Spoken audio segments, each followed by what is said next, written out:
Assalamualaikum good people, belajar bersama AP Items.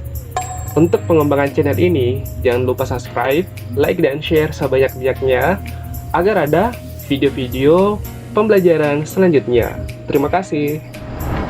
Hiduplah Indonesia Raya. Hai good people, hai Indonesiaku. Tidak lama lagi, kita akan memperingati Hari Kemerdekaan Dirgahayu Republik Indonesia yang sudah menjejaki 76 tahun. Semoga good people diberikan kesehatan dan umur panjang sehingga bisa bersama-sama merayakan momentum yang ditunggu-tunggu oleh masyarakat Indonesia dari Aceh sampai Papua dan menjadi legenda negeri ini dari masa ke masa. Di balik kemerdekaan Republik Indonesia, ada fakta-fakta menarik dan belum pernah diungkap loh good people. Tapi kalau good people pasti sudah pada tahu ya. Tahu apa? Hahaha, jangan ngegas good people, santuy. Daripada kebingungan, yuk kita bahas good people. Setelah adanya pengakuan secara de facto dan de jure bahwa Indonesia adalah negara, di balik itu ada perjuangan para pahlawan yang telah gugur tanpa memikirkan nasib keluarganya yang ditinggal demi meraup kembali kebebasan tanpa penjajahan. Namun, di balik semua perjuangan itu, tidak disia-siakan oleh para pejuang kemerdekaan golongan tua dan golongan muda good people untuk memegang kendali hak sebagai warga pribumi dengan tekad yang kuat dan mempertaruhkan nyawa, kemerdekaan harus menjadi nyata. Momen itu berawal ketika Amerika Serikat membom atom Hiroshima dan Nagasaki, bagian dari daerah Jepang ini yang pada saat itu dilululantahkan oleh sekutu. Dan Indonesia mendengar kabar bahwa pasukan Jepang sedang diambang kekalahan dan akan memberikan kemerdekaan kepada Indonesia. Sehingga golongan muda Indonesia mendesak Soekarno dan Hatta untuk segera memproklamasikan kemerdekaan Republik Indonesia. Dan pada saat itu, Soekarno, Hatta bersama dengan Rajiman Yudhoyningrat masih dalam perjalanan dari Vietnam ke Indonesia. Golongan muda sangat progresif pada saat itu good people, sehingga menyimpulkan secara cepat bahwa menyerahnya Jepang kepada sekutu bisa menjadi legitimasi pihak Jepang untuk menduduki kembali Indonesia. Jangan tegang sekali ya good people. Sebelum kita lebih lanjut, saya penasaran good people dengan golongan muda itu siapa-siapa saja ya? Kok pemberani sekali ya? Dan sebenarnya wajib untuk diteladani ya good people sebagai generasi cerdas Indonesia. Melansir dari Kompaspedia, golongan pemuda itu adalah para pemuda dan pelajar yang tergabung dalam berbagai kelompok. Beberapa nama yang sering disebut sebagai golongan muda ini antara lain Sukarni, Khairul Saleh, Yusuf Kunto, Dr. Muardi, Sodangko Singgi, Wikana, Sayuti Melik, Sudiro, BM Dia, Johar Nur, Kusnandar, Subadio, Subianto, Margono, Adam Malik, dan Arman Shah. Kedua golongan tersebut sama-sama berjuang demi mewujudkan kemerdekaan dengan cara mereka masing-masing. Untuk golongan tua, mengikuti langkah-langkah yang telah dipersiapkan melalui BPUPKI dan PPKI. Nah, untuk golongan muda, cara mereka dengan mengadakan berbagai pertemuan rahasia dan kongres pemuda untuk mewujudkan kemerdekaan tanpa bantuan Jepang. Maka pada saat itu terjadilah persaingan sengit antara golongan muda dan tua. Golongan tua mengikuti alurnya untuk menghindari pertumpahan darah karena Jepang saat itu masih menguasai militer. Namun golongan pemuda tidak ingin kemerdekaan Indonesia adalah pemberian dari Jepang.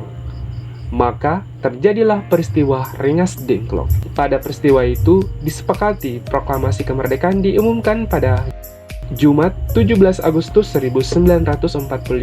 Usai kesepakatan tersebut, Bung Karno dan Bung Hatta dibawa kembali ke Jakarta dan tiba pada pukul 2 waktu Indonesia Barat dini hari, 8 jam sebelum proklamasi. Setibanya di Jakarta, mereka singgah di rumah Laksamana Muda Tadashi Maeda, Kepala Penghubung Angkatan Laut dan Angkatan Darat Tentara Kekaisaran Jepang. Di rumah Laksamana Maeda itulah mereka bertiga merumuskan teks proklamasi. 7 fakta menarik proklamasi kemerdekaan Republik Indonesia versi AP Items. Pembacaan teks proklamasi di halaman depan kediaman Bung Karno. Setelah ditandatangani, naskah proklamasi pun hendak dibacakan. Soekarni memberitahu Bung Karno bahwa rakyat Jakarta dan sekitarnya telah diserukan untuk datang ke lapangan Ikada. Saat ini ditempati oleh kawasan Monas ya good people. Namun hal itu lekas ditolak oleh Soekarno. Ujarnya, "Tidak, lebih baik dilakukan di tempat kediaman saya di Pengasahan Timur. Pekarangan di depan rumah cukup luas untuk ratusan orang. Apa kita harus memancing-mancing insiden? Lapangan Ikada adalah lapangan umum. Suatu rapat umum tanpa diatur sebelumnya dengan penguasa-penguasa militer mungkin akan menimbulkan salah paham. Suatu bentrokan kekerasan antara rakyat dan penguasa militer yang akan membubarkan rapat umum tersebut mungkin akan terjadi. Karena itu, saya minta saudara sekalian untuk hadir di Pengasahan Timur nomor 56 sekitar pukul 10 pagi. Atas dasar keputusan itu, pembacaan teks proklamasi kemerdekaan Indonesia pun dilangsungkan di kediaman Insinyur Soekarno, Jalan Pengasahan Timur nomor 56 Jakarta Pusat. Proklamasi kemerdekaan dilakukan di bulan Ramadan. Tanggal 17 Agustus dipilih sebagai hari pembacaan proklamasi kemerdekaan Indonesia. Ternyata bukanlah tanpa alasan, good people. Ada makna mendalam dari tanggal tersebut. Sebelum membacakan teks proklamasi kemerdekaan, Soekarno meminta saran dari para ulama, yakni Kiai Haji Abdul Mukti dari Muhammadiyah dan Kiai Haji Hasyim Asy'ari dari Nahdlatul Ulama. Dari hasil diskusi itu, pembacaan proklamasi pun ditetapkan pada Jumat 17 Agustus 1945, bertepatan dengan tanggal 9 Ramadan 1364 Hijriah. Penulisan tahun 05 di teks proklamasi. Hari kemerdekaan Indonesia jatuh pada tahun 1945. Namun mengapa yang tertulis pada teks proklamasi adalah tahun 05 ya? Nah, ternyata penulisan tahun 05 yang tertera di teks proklamasi merupakan singkatan dari angka 2605 pada tahun penanggalan di zaman pemerintahan Jepang yang berlaku ketika itu. Dari fakta tersebut dapat disimpulkan bahwa Proklamasi Kemerdekaan Indonesia dibacakan pada hari Jumat 17 Agustus 1945 tahun Masehi atau tanggal 17 Agustus 2605 menurut tahun Jepang. Kemerdekaan Indonesia tak ada artinya tanpa pemuda ini. Wikana adalah seorang pejuang kemerdekaan Indonesia bersama Khairul Saleh, Soekarni, dan pemuda-pemuda lainnya dari Menteng 31. Mereka menculik Soekarno dan Hatta dalam peristiwa Rengas Dengklok dengan tujuan agar kedua tokoh ini segera membacakan proklamasi kemerdekaan setelah kekalahan Jepang dari sekutu. Wikana pada peristiwa pencetusan proklamasi melakukan peran paling penting karena berkat koneksinya dari Angkatan Laut Jepang, proklamasi 1945 bisa dirumuskan di rumah dinas Laksamana Maeda di Menteng yang terjamin keamanannya. Selain itu, good people, Wikana juga mengatur semua keperluan pembacaan proklamasi di rumah Bung Karno. Dan Wikana yang membujuk kalangan militer Jepang untuk tidak mengganggu jalannya upacara pembacaan teks proklamasi. Tanpa keberanian dari sosok Wikana, rasanya kemerdekaan Indonesia mungkin saja diundur dan bahkan tidak pernah terjadi ya good people. Namun, bukan cuma Wikana saja ya good people, semua golongan pemuda berperan penting dalam momentum ini. Oke. Teks asli proklamasi ditemukan di keranjang sampah.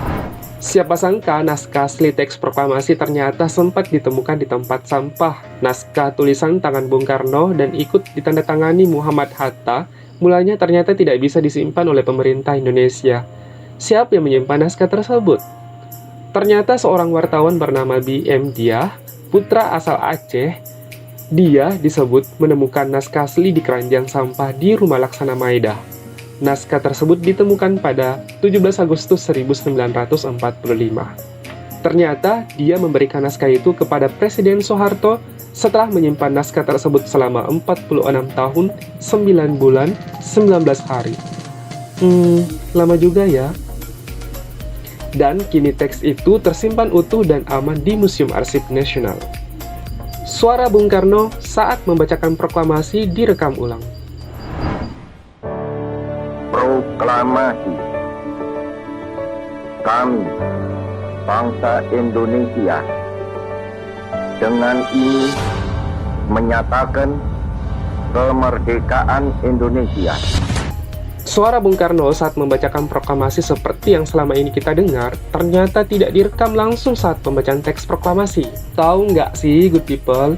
Hal ini membuat Bung Karno harus mengulangi lagi pembacaan teks proklamasi. Pengulangan pembacaan dilakukan setelah Yusuf Pronodipuro berkenan melakukannya, 6 tahun pasca proklamasi pertama kali.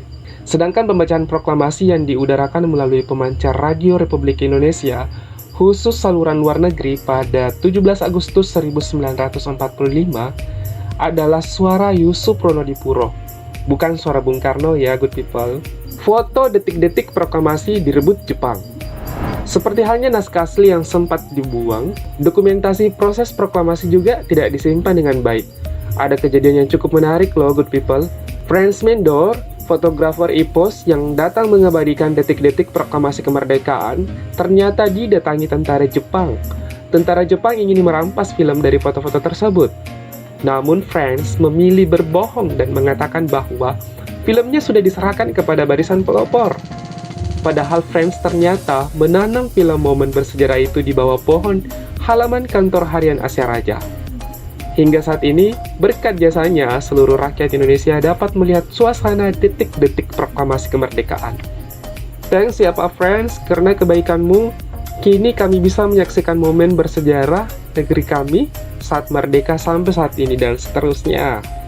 Thanks for attention. Ternyata kita sudah berada di akhir video ya, good people. Penjelajahan sejarah mengenai kemerdekaan negeri kita ini, banyak hal yang baru kita ketahui sebagai referensi dan membuka cakrawala pemikiran kita bahwa banyak hal penting yang terjadi di saat itu namun tidak terdeteksi oleh panca indera kita, karena selama ini hanya pengetahuan umum saja yang sering kita pelajari mengenai proklamasi kemerdekaan Republik Indonesia. 76 tahun negara kita terbebas dari penjajahan. Apakah good people sudah merasakan jerih payah dari pejuang kita? Bebas untuk melakukan apapun tanpa ada diskriminasi? Atau terbebas dari otoriter seorang pemimpin? Bebas bukan berarti semau-maunya ya good people. Good people pasti cerdas dan bijak dalam menyikapi urgensi dari kebebasan. Good people juga pasti tahu, sebagai warga negara yang baik, kita harus mengacu pada nilai-nilai luhur dasar negara kita, yaitu Pancasila. Kalian harus mengamalkan nilai-nilai luhur Pancasila dalam kehidupan sehari-hari ya good people, agar tercipta negeri yang kuat, damai, dan berbudaya. Merdeka. Wassalamualaikum warahmatullahi wabarakatuh. See you in the next video. Bye.